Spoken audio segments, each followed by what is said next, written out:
A nova reforma tributária promete simplificar o sistema de impostos no Brasil, mas tem alguns ramos de negócios que estão preocupados com essas mudanças. Assunto para nossa redação. Aliás, a redação não, a Mônica está em outro ponto da cidade. Boa tarde para você. Oi, Jordevá. Boa tarde mais uma vez para você e para todos que nos acompanham. Desta vez estou aqui ao ar livre, né? Decidi tomar um ar fresco. Voltando sobre esse assunto que preocupa principalmente os pequenos empreendedores. Mas para falar sobre isso, quais são essas alterações, a porcentagem que deve aumentar, né? Qual a carga tributária, nós estamos recebendo o Almir Ferraz, contador e analista do Sebrae Goiás. Seja bem-vindo, Almir. Qual a preocupação aí principal desses empreendedores? Realmente há motivo para essa preocupação? Seja bem-vindo. Então, toda mudança traz preocupação, não é verdade? E para os empreendedores das micro e pequenas empresas, a reforma tributária que foi aprovada e está em implementação prevê algumas alterações, algumas mudanças. É bom lembrar que a partir do ano que vem, 2026 até 2033, são durante 8 anos, né?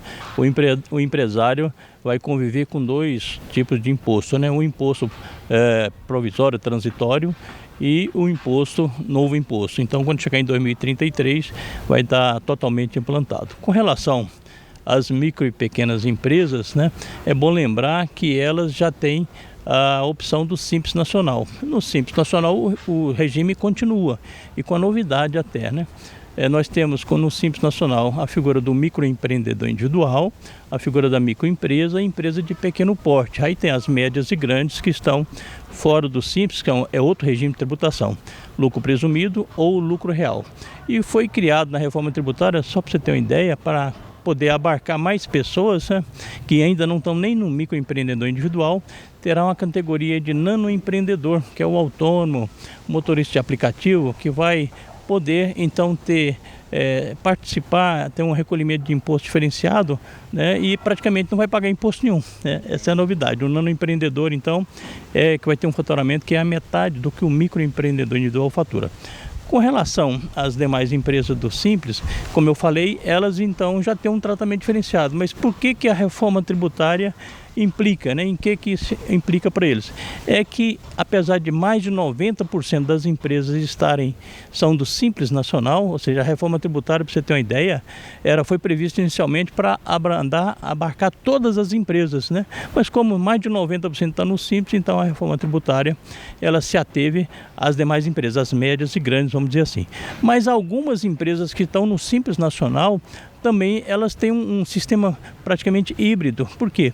Porque as grandes empresas interessam hoje em transferir o crédito do imposto, né? Isso acontece nas grandes empresas. Então o fornecedor, ele compra a mercadoria, ele quer transferir aquele crédito do imposto que veio daquele que pagou o imposto anteriormente.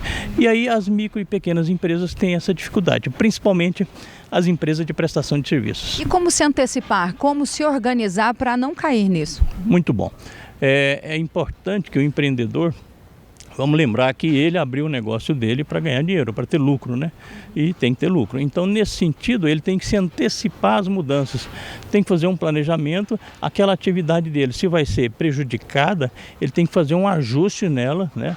E tem que antever, fazer um planejamento, ajustar e mais ainda aproveitar a oportunidade, que a reforma tributária também vai criar oportunidades e aqueles que estiverem atentos, né, vão ser favorecidos nesse sentido. Ok, muito obrigada, viu, pelas informações, pelos esclarecimentos, muito bem-vindos, porque as pessoas já vão trabalhando nisso para não serem pegos com a calça curta, né, como dizem os antigos. Volto com você.